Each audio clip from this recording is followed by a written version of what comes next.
Thank you. The reason that I am not masking my identity is because I've already been thoroughly doxxed. So today we fight back against the enemy within reach, one of the many heads of this hydra called tyranny.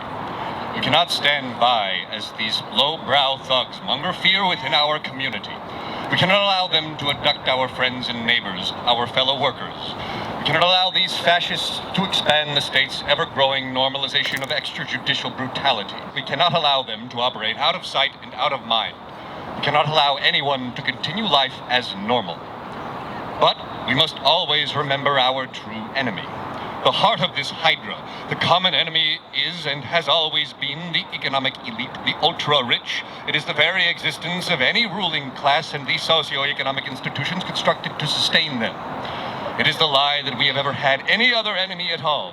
We say it often, yet easily forget there is no war but class war.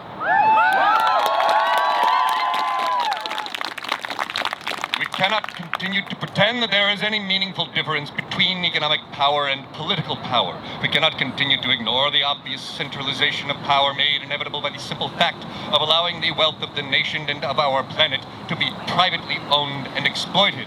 By any material metric, the rich physically own our planet as their private property.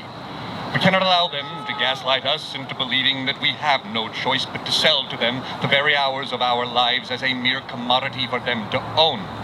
Profit necessitates exploitation. There is no point in claiming that the purpose of a system is to do what it constantly fails to do. The purpose of a system is what it does. We cannot deny the historical reality unfolding before us. Capitalism is antithetical to democracy. All attempts to regulate capitalism have only served as speed bumps on the road to economic elite domination. Capitalism is simply feudalism with extra steps. It's often said that it's easier to imagine the end of the world than it is to imagine the end of capitalism, but remember this: to the peasants of medieval Europe, the divine right of kings to rule must have seemed absolute, natural, and inevitable. I have asked hundreds of people, leftists, liberals, centrists, and even conservatives, if you had the absolute assurance that everyone would rise up together with you, would you stand up to fight back and depose the ruling class? Nearly every single person has answered the same. They will say, of course I would, but every single person says, but no one else would stand up together with me. Let the irony sink in. The entire working class wishes to rise up against our shared oppressors, but we don't. The ruling class has done well to manufacture this culture war that keeps us divided, factionalized, and hyper-individualistic.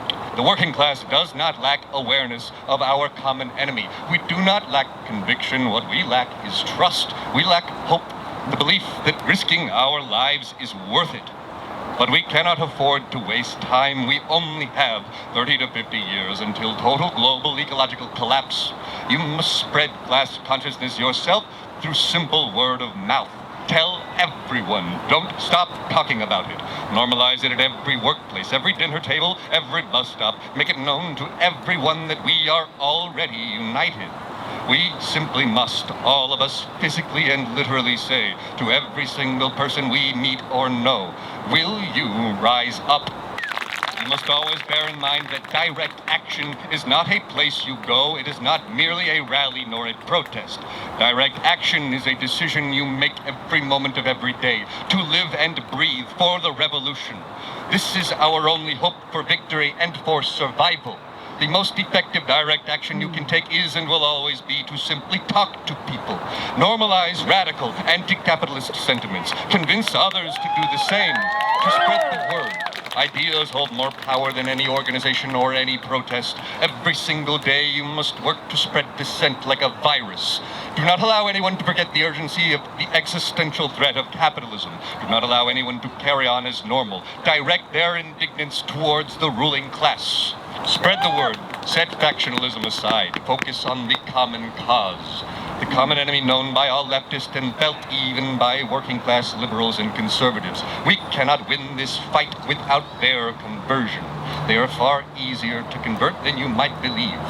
If nothing else, you must try. Nobody said fighting fascism would be easy. We can, in fact, brute force the public discourse to bring the reality of class conflict to the forefront. Do not weakly submit to the culture war our economic overlords have manufactured for us.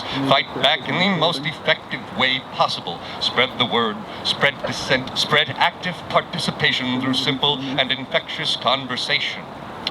In closing, we cannot hope for heroes to save us. Heroes do not make history. They only inspire us to remember it. The driving force of history is and has always been common people in desperate times. Times have never been more desperate. Spread the word, make it known, weaponize the masses. Now, show me. Show me what community looks like! This is what community